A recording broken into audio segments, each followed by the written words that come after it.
Hello aspirants, welcome to Gyanpeeth classes and sociological শ্রেণী। Super 30 ব্যাচের huge সাকসেসের জন্য তোমাদের সবাইকে জানাই ধন্যবাদ যে আমার উপর এতটা বিশ্বাস রেখেছো। সুপার 30 ভেবেছিলাম যে আমার লাস্ট ব্যাচ হবে, বাট এত লেট ডিলে করছে পিএসসি এবং এত কোয়ারি আসছে স্টুডেন্টদের, তো মনে হলো যে একটা ব্যাচ করাই যায়। তো কি ব্যাচ করবো সেটা ভাবতে গিয়েই মনে হলো যে যারা আসছে তাদের মধ্যে এই মেন্টালিটি থাকতেই হবে যে আমাদেরকে গতিটা অনেক বাড়াতে হবে, পেস বাড়াতে হবে। ঠিক যেরকম পরীক্ষার আগে দিন রাত জেগে আমরা পড়াশোনা করতাম, হ্যাঁ আমরা হতাম back benchers, but back benchers হয়েও কিন্তু আমরা ঠিক পড়াটা তুলে নিতাম, যেটা হয়তো যারা ফার্স্ট বেঞ্চার তারা সারা বছর ধরে পড়ে যেটা তুলতো। তো আমি এই কারণে এই ব্যাচের নামই রেখেছি night out back benchers. Night out back benchers তার কারণ এবার আশা করি বুঝতেই পারছো যে সারাদিন হয়তো পড়ার সময় পাও না। যারা একটু হায়ার স্টাডিজে যায় তারা জানে, মানে গ্রাজুয়েশন এমএ হলে পরেই তোমরা জানো যে রাত জায়গাটা একটা বেশ নিয়ম হয়েই দাঁড়িয়ে যায়, যে পড়াশোনা মানে রাত জেগেই পড়তে হবে। ব্যাক বেঞ্চার্স এই কারণে, কারণ তোমরা যে সময় সোশিওলজি শুরু করার কথা ছিল সেই সময় তোমরা শুরু করতে পারোনি, তোমরা দেরি করে শুরু করছো, সেই কারণে তোমরা ব্যাক বেঞ্চার্স। তো ব্যাক বেঞ্চার্স ঠিকই, বাট তারাও সুযোগ পাবে। Let start strong finish. Okay, batch শুরু হচ্ছে 10 সেপ্টেম্বর থেকে। এটা হচ্ছে আমার যোগাযোগ নাম্বার, অ্যাডমিশনের জন্য কন্ট্যাক্ট করে নিও। বাদ বাকি যে ডিটেলস গুলো আছে আমি এগোচ্ছি ধীরে ধীরে এবং তোমাদের সাথে শেয়ার করছি। তাই এই ভিডিওটা দেখে নিলেই তোমাদের কোর্স রিলেটেড যা যা প্রশ্ন আছে সমস্ত প্রশ্নেরই আশা করি উত্তর পেয়ে যাবে তোমরা। ওকে, দেখো এই পেজে যে খুব আলাদা কিছু ইনফরমেশন আছে তা নয়, বাট এটুকুই যে আসলে তোমরা কিন্তু কোনো কিছু থেকেই বঞ্চিত হবে না। মানে আমি যেটা বলতে চাইছি যে বাদবাকিরা যে সমস্ত সুযোগ সুবিধাগুলো পেয়েছে, মানে বাদবাকিরা বলতে আমি বলতে চাইছি সুপার 30 যে ব্যাচটা রয়েছে, তোমরাও কিন্তু এক্স্যাক্টলি সেই সমস্ত সুযোগ সুবিধাই পাবে, কোনো কিছু থেকেই তোমরা বঞ্চিত হবে না। ওকে, তার মানে এটুকু তোমরা শুধু মাথায় রাখতে পারো যে দেরি করে শুরু করছো, শুধু এটুকুই। বাদবাকি তোমাদের পেজটা একটু হাই রাখতে হবে, তোমাদের সাথে অবশ্যই আমিও পেজটা হাই রাখবো, এবং আমরা একসাথেই তারা যেভাবে ফুললি প্রিপেয়ার্ড হয়ে এক্সাম দিতে যাবে সুপার 30 ব্যাচের ছেলেমেয়েরা, আমরাও সেরকমই রেডি হয়ে পরীক্ষা দিতে যাবো। ওকে, এইবার যে কোনো ক্লাসের যে কোনো মানে কোর্সের সাধারণত ইম্পর্টেন্ট যে জিনিসগুলো বুঝে নিতে হয়, যে ক্লাস, তার স্টাডি ম্যাটেরিয়াল, তার মক এবং আনসার রাইটিং প্র্যাকটিস, এই তিনটেকে আমি তিনটে পিপিটিতে ভাগ করে দিয়েছি। ঠিক সেই একই রকম সুপার 30 ব্যাচের মতো সেই তিনটে জায়গা এবার আমি আলাদা আলাদাভাবে ডিসকাস করবো তোমাদের সাথে, যে ক্লাসটা কিভাবে হবে, কখন হবে, কি পদ্ধতিতে হবে, বা হচ্ছে স্টাডি ম্যাটেরিয়াল তোমরা কিভাবে পাচ্ছ হার্ড কপি, এবং তার সাথে লাস্টে ওই রাইটিং প্র্যাকটিসটা আমাদের কিভাবে চলে, এই সব জিনিসগুলো আমি এখন আলোচনা করতে চলেছি। ওকে, আচ্ছা এটা হলো আমার সংক্ষিপ্ত পরিচয়। তোমরা যদি কেউ ইন্টারেস্টেড থাকো তাহলে এটা পজ করে দেখে নিতে পারো। ওকে, আমি বাদবাকি এখন ব্যাচের ডিটেলসে এগিয়ে যাচ্ছি। ওকে, এই স্লাইডটা তোমাদের জন্য ইম্পর্টেন্ট, তার কারণ এখানে কিছু ডিটেলস রয়েছে। ফার্স্ট হচ্ছে যে ব্যাচ স্টার্ট হচ্ছে 10 তারিখ থেকে, কিন্তু লাস্ট ডেট কিন্তু 9 তারিখ। কারণ তোমাদের থেকে ফর্ম ফিল আপ করানো, তোমাদেরকে হার্ড কপি স্টাডি ম্যাটেরিয়াল পাঠানো, সেগুলোর জন্য তো সবকিছু একটা প্রসিডিউরের টাইম লাগে। তো লাস্ট ডেট রাখা হয়েছে 9 তারিখ, কিন্তু ব্যাচ শুরু হচ্ছে 10 তারিখ। ঠিক আছে, ডিউরেশন যে 6 মান্থ, এখানে একটা টার্মস এন্ড কন্ডিশন আছে, সেটা হচ্ছে যে দেখো যেই দিন প্রিলিমস হবে যে ডেটে, তার 1 মাস আগে আমরা ক্লাস পজ করে দেবো। কেন? তার কারণ হচ্ছে আমি 1 মাস সময় দিচ্ছি, তোমরা বাদবাকি জিএস গুলো রেডি করো। যে মুহূর্তে আবার প্রিলিম শেষ হচ্ছে তোমরা আবার ঝাঁপিয়ে পড়ে এসে অপশনাল পড়া শুরু করছো। অর্থাৎ আমরা যাতে যত সময় পাচ্ছি সেটাতে ইউটিলাইজ করতে পারি, তাই ক্লাস প্রত্যেক মাসে যেমন চলে সেরকম চলবে। যেই মুহূর্তে আমরা জেনে যাচ্ছি যে না আমাদের প্রিলিমস যেই দিন আছে তার 1 মাস আগে আমরা ছুটি নিয়ে নিচ্ছি, ব্যাস প্রিলিমস হলো আবার স্টার্ট। ওকে, এরপরে এইবার আমি আসলে তোমাদের ক্লাসটা, পুরো ক্লাসটা, কোর্সটা কিভাবে কমপ্লিট করতে চলেছি সেটা নিয়ে ডিসকাস করব। ওকে, দেখো প্রত্যেকটা কোর্সের ইম্পর্টেন্ট যে জিনিসগুলো থাকে তার মধ্যে ক্লাসটা কিন্তু ইম্পর্টেন্ট। ঠিক আছে, বাদ বাকি যে ইম্পর্টেন্ট জিনিসগুলো study material, mock test, answer writing practice আমরা আসছি। ক্লাস তোমাদের জন্য যেটা ইম্পর্টেন্ট সেটা হচ্ছে তোমরা যদি সুপার 30 ব্যাচের ভিডিওটা দেখে থাকো, এটা তাহলে একদম সেম আছে। শুধু তোমাদের জন্য যেটা জানার দরকার যে দিনটা কি এখানে রাখা হয়েছে ওয়েডনেসডে রাত্রি 8:30 থেকে লাইভ, অর্থাৎ ওয়েডনেসডে রাত্রি 8:30 আমি তোমাদের সাথে লাইভে বসবো। তাছাড়া এক্স্যাক্টলি একদম সুপার 30 তে যেইভাবে আমি ডেসক্রাইব করেছিলাম, তোমরা হচ্ছে কনসেপচুয়াল লেকচার তো পাচ্ছই, লাইভ ক্লাসের রেকর্ড পেয়ে যাচ্ছ 24 ঘন্টার মধ্যে, সেটা দেখে আমাকে জানাচ্ছ কোনো ডাউট, কোনো কোয়ারি আছে কিনা। ওকে, সোশ্যাল কারেন্ট অ্যাফেয়ার্স এর উপর তোমরা ক্লাস পাচ্ছ, এবং এর অ্যাক্সেস তোমাদের ততদিন অবধি থাকবে যতদিন না তোমরা এক্সাম ক্লিয়ার করছো। ঠিক আছে, তোমাদের ওই পিডিএফ এর নাম যতদিন না আসছে ততদিন, অর্থাৎ ব্যাচ শেষ হয়ে গেল, কোর্স শেষ হয়ে গেল, তারপর তুমি কে, ওই সব কোনো ব্যাপার না। যতদিন তুমি মনে করবে যে তুমি মানে ব্যাচে থাকাকালীন যে সুযোগ সুবিধাগুলো পাচ্ছিলে, সেই সুযোগ সুবিধাগুলো যতদিন তুমি পেতে চাও তুমি পাবে। ওকে, মানে কোর্স শেষ করছে 6 মাস, 6 মাস পর তোমার মনে হলো যে না আমি আনসার রাইটিং প্র্যাকটিসটা চালিয়ে যেতে চাই, তো চালিয়ে যাও। তার জন্য তোমাকে আলাদা আর কোনো টাকা দিতে হচ্ছে না। তোমার মনে হতে পারে যে সোশ্যাল কারেন্ট অ্যাফেয়ার্স গুলো আমার পেতে চাই আমি, তো তুমি পাবে, ফ্রিতেই পাবে, তার জন্য তোমাকে আলাদা কোনো খরচ করতে হবে না। ঠিক আছে, তো ওয়ান টাইমেই তুমি ভর্তি হচ্ছ, বাদ বাকি যত সুযোগ সুবিধা আছে সবই কিন্তু তোমরা পাচ্ছ। তো পেজ বাড়াবো বলেছি, তার মানে কিন্তু এটা না যে আমরা শর্টকাটে শেষ করবো, আমরা কিন্তু পুরো সিলেবাসটাই শেষ করবো। টাইম এমনই রাখা হয়েছে যে প্রিলির আগে আমরা স্টপ হয়ে যাচ্ছি, 1 মাস আগে আবার শুরু করছি, অর্থাৎ ফ্লেক্সিবিলিটিও আছে, আবার আমাদের পেজটাও হাই থাকবে। লাইভ ক্লাস পাচ্ছ, কনসেপচুয়াল লেকচার পাচ্ছ, ক্লাস নোটস আমার কাছে সাবমিট করা ম্যান্ডেটারি। ঠিক আছে, আমি সাধারণত বলি যারা লাইভ ক্লাসে আসবে তারা নিজেদেরকে আনমিউট করার ক্ষমতা রাখবে। তো আনমিউট করে গল্প গুজব হবে, আমি প্রশ্ন করবো, তোমরা উত্তর দেবে, তোমাদের কোনো ডাউট থাকলে সেটা প্রশ্ন করবে। এই ধরনের কমিউনিকেশন যদি না হয় তাহলে সেটা সেই লাইভ ক্লাসই বৃথা। তো সেই মেন্টালিটি নিয়েই কিন্তু ভর্তি হবে। যারা ভর্তি হচ্ছে হ্যাঁ তারা আছে ঠিকই, কিন্তু শেষ করার মানসিকতা আছে। প্রত্যেকটা ক্লাসই তোমাদের কাছে ব্যাকআপ থাকবে, পিওয়াইকিউ অ্যানালিসিস গুলো তোমরা আমার থেকে পেয়ে যাবে, কিরকম প্রশ্ন এসেছিল, কিরকম প্রশ্ন আসতে পারে। তাহলে ক্লাস মোটামুটি এই প্রসিডিওরে আমরা শেষ করব। এবার যেটা আমাদের সাধারণত প্রশ্ন আসে যে স্টাডি ম্যাটেরিয়ালটা তোমরা কিভাবে পাবে, কি পাবে সেটা এবার দেখিয়ে দিচ্ছি তোমাদের একটু।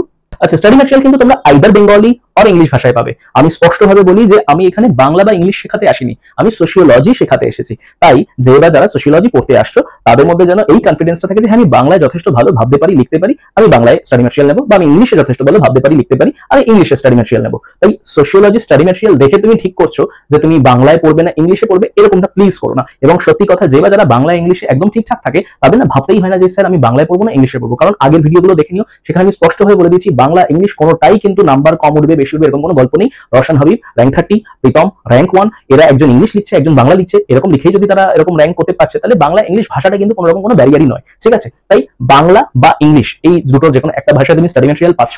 স্টাডি ম্যাটেরিয়ালটা তোমার বাড়িতে যাচ্ছে, তোমার যে অ্যাড্রেসই হোক না কেন ভারতবর্ষে, ঠিক আছে? তার যে পোস্টাল চার্জটা সেটা কিন্তু তোমাদেরকেই ক্যারি করতে হচ্ছে, সেই চার্জটা আমি দেবো না। 6টা স্টাডি ম্যাটেরিয়ালের মধ্যে পুরোটা শেষ করা হয়েছে। সেখানে মানে এইটাকে না তোমাকে যদি মনে করো যে কোশ্চেন আনসার বেসিসে, যে কোশ্চেন থাকবে আনসার থাকবে, কোশ্চেন থাকবে আনসার থাকবে, এরকম না। তোমরা তো টেক্সট বুক পড়েছো, টেক্সট বুকে এরকম থাকতো যে একটা বিষয় সম্পূর্ণ জ্ঞান, তারপর তুমি যখন লাস্ট পেজে যাচ্ছ সেখানে বিভিন্ন ধরনের প্রশ্ন, যে ওই জ্ঞানটা রপ্ত করছে সেই ওই প্রশ্নের উত্তর লিখতে পারছে, একদম সেইভাবেই স্টাডি ম্যাটেরিয়ালটা তৈরি। যে ওই স্টাডি ম্যাটেরিয়ালটা যদি 10 জন পড়ে 10 জনের লেখার ভাষা 10 ধরনের হবে, ওকে? মানে একটাই ধরন কোশ্চেন আনসার বেসিসে সেটাই মুখস্থ করছি সেটাই লিখছি এবং সবাই মিলে নাম্বার কম পাচ্ছি, এই গল্পটাই রাখিনি। এটা হচ্ছে একটা ওই কন্টেন্ট, স্টাডি ম্যাটেরিয়াল মানে হচ্ছে কন্টেন্ট যেখানে তুমি ওই বিষয়টা সম্পূর্ণ ধারণা পেয়ে যাচ্ছ, ওকে? এবং সেখানে WBCS এবং UPSC বিগত 20 বছরের প্রশ্ন রাখা হয়েছে। এবং বলে রাখি যে অনেকেই প্রশ্ন করে যে স্যার আর কি কোনো বই কিনতে হবে? দেখো, আমি সোশিওলজির বেস্ট বইগুলো পড়েছি, সেগুলো কম্পাইলেশনে এই স্টাডি ম্যাটেরিয়ালে তুলে ধরেছি। আমি ক্লাস 11 থেকে সোশিওলজি পড়ছি, এখন আমার PhD চলছে, প্রায় মানে বহু বছর হয়ে গেল। তো সেক্ষেত্রে আমি চেষ্টা করি তোমাদের জন্য আর কিছু করতেই না হয়, তার কারণ তোমরা এখানে PhD করতে আসনি, তোমরা একটা বিষয় শিখতে এসছো। প্রায় 3 বছরের গ্র্যাজুয়েশন, তোমরা 6 মাস 7 মাসে পড়বে, শিখবে, জানবে, আনসার রাইটিং প্র্যাকটিস করবে, এটাই তোমাদের উদ্দেশ্য। তো সেটার জন্য যা যা চেষ্টা চরিত্র করতে হয় সবই কিন্তু আমি করেছি। আর আগে যেটা বললাম যে study material either English or বেঙ্গলিতেই অ্যাভেলেবল, এবং সোশ্যাল কারেন্ট অ্যাফেয়ার্স আমি দিই, যেটা কিনা তোমাদের ডাইনামিক পার্টের জন্য ভীষণ ইম্পর্টেন্ট। যে তুমি সোশিওলজি লিখছো, শুধুমাত্র সোশিওলজির জন্য এখন বেঙ্গলি ইংলিশ থেকেও এমন এমন প্রশ্ন করে যেটা কিনা হচ্ছে তোমাকে ডাইনামিক অংশগুলো জানতে হবে। তো সোশ্যাল কারেন্ট অ্যাফেয়ার্স আমি দিই গত 2 বছর, এবং যতদিন না মানে তুমি মানে যেই মুহূর্তে ভর্তি হচ্ছে গত 2 বছরে তো পেয়ে যাচ্ছে, 2 বছর 2.5 বছর 3 বছর, এবার যতদিন তুমি সেটা কালেক্ট করতে চাও তুমি কালেক্ট করতে পারবে। দেরিতে পাও কিন্তু পাও, ওকে? দেরিতে কেন পাও? কারণ সবটা কম্পাইল করতে একটু টাইম লেগে যায়, যেহেতু আমি সবটা করি, ওকে? এবার আসে সবচেয়ে ইম্পর্টেন্ট জায়গায়, সেটা হচ্ছে answer writing and mock practice, ঠিক আছে? এটা কিন্তু ভীষণ ভীষণ ইম্পর্টেন্ট। এটা ছাড়া কোনো কোর্সে ভর্তি হওয়া মানে বেকার, মানে তোমার টাকা বেশি হয়েছে তাই তুমি কাউকে দান করলে, এরকম। তাই এই প্রসিডিউরটা তোমাদের একটু বলে দিই, সেটা হচ্ছে যে প্রত্যেক মাসে আমি যেই মুহূর্তে একটা স্পেসিফিক স্টাডি ম্যাটেরিয়াল শেষ করলাম 6টার মধ্যে, পরবর্তীতে 1 সপ্তাহ ছুটি দিই, তোমার সেটার উপর হবে হচ্ছে মক, ওকে? তার মানে সেই পুরো বিষয়টার উপর মক। তাছাড়া সেটার উপর প্রত্যেক সপ্তাহে তো মক চলেই, অর্থাৎ প্রত্যেক সপ্তাহে একটা মক, ছোট ছোট, এবং ফুল মক কখন? যখন আমরা পুরো স্টাডি ম্যাটেরিয়ালটা শেষ করছি, ওকে? ইন্ডিভিজুয়ালি কপি ইভ্যালুয়েট হয়, অর্থাৎ তোমার এক্স্যাক্টলি কোন কোন জিনিসগুলো চাই, কোনটা বাড়তি হচ্ছে, কোন কোন ফিচারগুলো অ্যাড করতে হবে, সেগুলো মোটামুটি আমি তোমাদেরকে সবটাই গাইড করি, ইন্ডিভিজুয়ালি তোমাদেরকে এটা ফিডব্যাকটা দেওয়া হয়, ওকে? এবং এক্সাম দেওয়া কিন্তু ম্যান্ডেটরি। হ্যাঁ, কিছু এমার্জেন্সি আসতেই পারে, কিছু পরীক্ষা সামনে চলে আসতে পারে, but at the end of the day exam গুলো মানে এই মক টেস্ট গুলো কিন্তু তোমাকে দিতেই হবে, ওকে? তাছাড়া এইগুলো যেভাবে পরীক্ষাগুলো হচ্ছে, প্রত্যেক সপ্তাহে মক নেবো, প্রত্যেক মাসে মক নেবো, স্টাডি ম্যাটেরিয়াল গুলোর উপর যে মক নিচ্ছি, তাছাড়া যখন WBCS মেন্স আসতে চলেছে তার আগে একটা ওই 3টে ফুল মক টেস্ট হবে, ঠিক আছে? এইটা তাদের জন্য একদমই ফ্রি, যারা আমার ইন হাউস স্টুডেন্টস, ওকে? তার মানে তোমরা এটা ফ্রিতেই পাচ্ছ। আচ্ছা, খাতা দেখায় সাধারণত খুব বেশি দেরি করি না, এই কথাটা এই কারণে বললাম, কারণ সংখ্যায় যখন বাড়তে থাকে স্টুডেন্ট, কোশ্চেন যখন বাড়তে থাকে প্রত্যেক সপ্তাহে, তখন খাতা দেখাটা একটা প্রেশার হয়ে যায়। তো সেইখানে প্রত্যেকের কোয়ালিটি মেনটেন করে শুধুমাত্র দাগ দিয়ে বেরিয়ে না যাওয়া, সঠিকভাবে সেটা নিয়ে ভাবা, ফিডব্যাক দেওয়া যাতে তোমাদের কাজে লাগে, সেই কারণে খাতা দুভাবে দেখা যায়। এক হচ্ছে যে হ্যাঁ আমি এটা দেখিয়ে দিলাম, যেটা থেকে টাকা নিয়েছি, আমি খাতা দিয়েছি, কতগুলো দাগ দিয়ে বেরিয়ে গেলাম। আরেকটা হচ্ছে যে না, একেবারে ফোন করে ইন্ডিভিজুয়ালি বা লাইভে এসে তাদের সাথে ডিসকাস করা, খাতাটা তাদের সামনে রেখে মানে ব্যক্তিগতভাবে, যে দেখো তোমার এইখানে এই জিনিসগুলো চেঞ্জ হতো। তো সব মিলিয়েই এই খাতা দেখাটা কিন্তু হয়। আরেকটা জিনিস সেটা হচ্ছে যে ধরো আমি আজকে একটা মুডে আছি, আমি 20টা খাতা দেখলাম, আজকে 1 সপ্তাহ পর সেই একই বিষয়ের উপর আমি আরো 20টা খাতা দেখছি, এখন নাম্বারে কিন্তু ডিফারেন্স চলে আসবেই, ওকে? তো সেই কারণে ওই একটা মোমেন্টেই পুরো খাতাটা দেখে নিতে হয়, যাতে নাম্বারের মধ্যে সাবজেক্টিভ বায়াস না চলে আসে। এই কারণেই কিন্তু এই লাইনটা দেখা হচ্ছে, no delay in copy checking. সাধারণত ওই কোয়ালিটি মেনটেন করে কপিটা চেক করা হয়, চেষ্টা করা হয় যতটা কম ওটা ডিলে রাখা যায়, ওকে? Individual 1:1 discussion on checked copy, tips and tricks of improvements. Full mocks are free for in-batch students. Okay, এটা তো তোমাদের জন্য ফ্রি আছে, এটা বললামই, ওকে? আচ্ছা, উইকলি অ্যাসাইনমেন্ট রাইটিং বলেছি, 1 PYQ ইচ উইক এটা করতে দেবো। Weekly writing on 1 out of syllabus topic question, ঠিক আছে? যে সিলেবাসের মধ্যে নেই, সোশিওলজির মধ্যেই পড়ে না, এমন কিছু একটা বিষয়ের উপর লিখতে হবে যাতে তোমাদের রাইটিং প্র্যাকটিস একটু ভালো হয়। এটা একটু ডিলেতে শুরু করছি, ঠিক আছে? ডিলেতে শুরু করার কারণ হচ্ছে যে ফার্স্টেই তোমরা একটা নতুন সাবজেক্ট শিখছো, বুঝছো, সেটার উপর একটা PYQ লিখছো, আবার তার সাথে একটা আউট অফ সিলেবাস কোশ্চেন দিচ্ছি, তোমাদের কাছে যেন মাথা ব্যথা না হয়ে যায়, মানে চাপ না হয়ে যায়, সেই কারণে এটা একটু ডিলেতে শুরু করি, 1 মাস 1.5 মাস 2 মাস পরে শুরু করি, যে হ্যাঁ কনফিডেন্স চলে এসেছে তারপর। তাছাড়া যে কারেন্ট অ্যাফেয়ার্স দেবো প্রত্যেক মাসে, তার উপরেও কিন্তু মক হবে, কিন্তু ওই যে বললাম অবস্থা বুঝে ব্যবস্থা, তোমাদের উপর প্রেশার ক্রিয়েট করবো সেটা কখনোই উদ্দেশ্য নয়। ওকে, কিন্তু প্রেশার ক্রিয়েট করবো না ঠিকই, কিন্তু এইগুলোর অ্যাসাইনমেন্ট কোনো না কোনো সময় সাবমিট করা ম্যান্ডেটরি, কারণ তোমরা যদি না সাবমিট করো তাহলে তোমাদেরই সেটা লস। ওকে, এবার লাস্ট যেটা বুঝিয়ে দেবো তোমাদের সেটা হচ্ছে ফি স্ট্রাকচারটা। ওকে, এটা যদি তোমরা বুঝে নাও তাহলে আজকের মতো গল্প শেষ। এটা হলো ফি স্ট্রাকচার, ফি একদম সেমই রাখা হয়েছে যেটা রাখা ছিল সুপার 30তেও, তোমাদের জন্য কিছু বাড়ানো কমানো কিছু করা হয়নি। শুধুমাত্র এইটুকু জেনে নাও একদম স্পষ্টভাবে, এটা কোনো রকম মডিউল বেসড কোর্স নয়।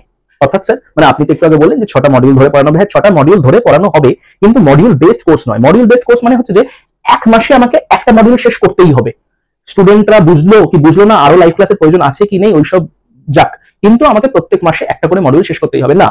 এইখানে আমরা প্রত্যেকটা মডিউলের ওপর এমন ভাবে জোর দেবো যেন স্টুডেন্টরা বুঝতে পেরেছে, তো তার জন্য ধরো আমি দেখলাম যে একটা মডিউলে 2টো ক্লাস বেশি লেগে গেল, তো আমি মডিউলে 2টো ক্লাস বেশি দেবো। তাহলে তোমরা ফি যেটা দিচ্ছ সেটা দিচ্ছ মান্থলি বেসিসে, ঠিক আছে, যে প্রিলির 1 মাস আগে তোমরা দাঁড়িয়ে পড়লে আর ফি দিচ্ছ না, আবার প্রিলির পর যখন কন্টিনিউ করছো তখন আবার ফি দিচ্ছ, প্রত্যেক মাসেরটা মাসেই সেই মাসের 10 তারিখের মধ্যে তোমরা ফি ক্লিয়ার করছো অ্যাডভান্সে।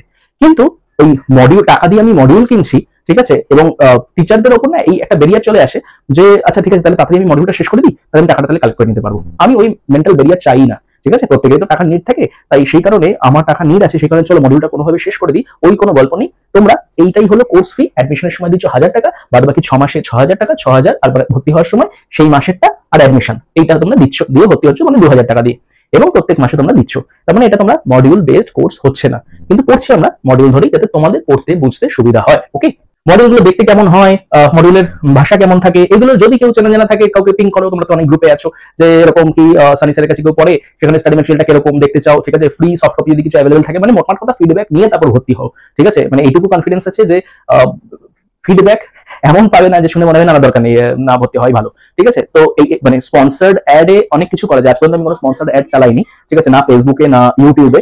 স্পন্সর্ড অ্যাডে গল্প ছিল আমার টাকা আছে আমি লাগালাম, ঠিক আছে, আমার ইউটিউবের সাবস্ক্রাইবার আমি বাড়িয়ে নিলাম, কিন্তু আমার মনে হয় যে স্টুডেন্টের থেকে যে ফিডব্যাকটা পাওয়া যায়, যাকে আমি জেনুইনলি চিনি, তার থেকে ভালো ফিডব্যাক আর কিছু হতেই পারে না। তো আমি চাই যে তোমরা জেনুইন কিছু ফিডব্যাক নিয়ে তারপর ভর্তি হও, এবং সিরিয়াস হলে তবেই ভর্তি হও, ঠিক আছে। এই হলো তার মানে টোটাল আমাদের কোর্স স্ট্রাকচার। 9 তারিখের মধ্যে অ্যাডমিশন ক্লোজ করব, 10 তারিখ থেকে আমাদের ক্লাস শুরু হবে। পেজটা একটু বেশি রাখবো, কিভাবে বেশি রাখবো সেটা আমরা আলোচনা করব। 6টা স্টাডি ম্যাটেরিয়াল কুরিয়ার থ্রু তোমাকে পাঠানো হবে, এবং তোমাকে আগে থেকে জানিয়ে দেওয়া হবে, মানে তোমাদের কাছে যে মুহূর্তে ওইটা চলে যাচ্ছে, ঠিক আছে, স্টাডি ম্যাটেরিয়াল চলে যাচ্ছে, তার আগে তুমি জেনে আছো তোমার পোস্টাল কস্ট কি আসছে, সেটা আমি প্রাথমিকভাবে দিয়ে দিচ্ছি। প্রাথমিকভাবে আমি না দিলে তোমার কাছে যাবে কি করে, কিন্তু পরবর্তীতে সেটা তুমি আবার পোস্টাল চার্জটা দিয়ে দিচ্ছ, ঠিক আছে। আচ্ছা, এছাড়া কোনো হিডেন কস্ট নেই। হোয়াটসঅ্যাপ এন্ড টেলিগ্রাম গ্রুপ থাকবে, যেখানে কিনা সবসময় আমরা কমিউনিকেট করতে পারবো। তাছাড়া আমাদের ইনবক্স আছেই। ওকে, তাছাড়া এই ব্যাচে যে সমস্ত তোমরা সুযোগ সুবিধা দেখলে সবটাই ফ্রি পাবে যতদিন না তোমরা সাকসেস পাচ্ছ। ওকে, তার মানে no hidden agenda, terms and condition ওইসব কোনো গল্প নেই। চলো, আশা করি সমস্ত ডিটেইলই তোমাদেরকে বোঝাতে পারলাম। আর যদি কোনো রকম কোনো কোয়েরি, সমস্যা, ডাউট কিছু থেকে থাকে, তাহলে আমার নাম্বার দেওয়া রয়েছে, তোমরা সেখানে কন্ট্যাক্ট করে নিও, ঠিক আছে। তাহলে চলো, খুব তাড়াতাড়ি তোমাদের সাথে দেখা হচ্ছে নতুন ব্যাচে।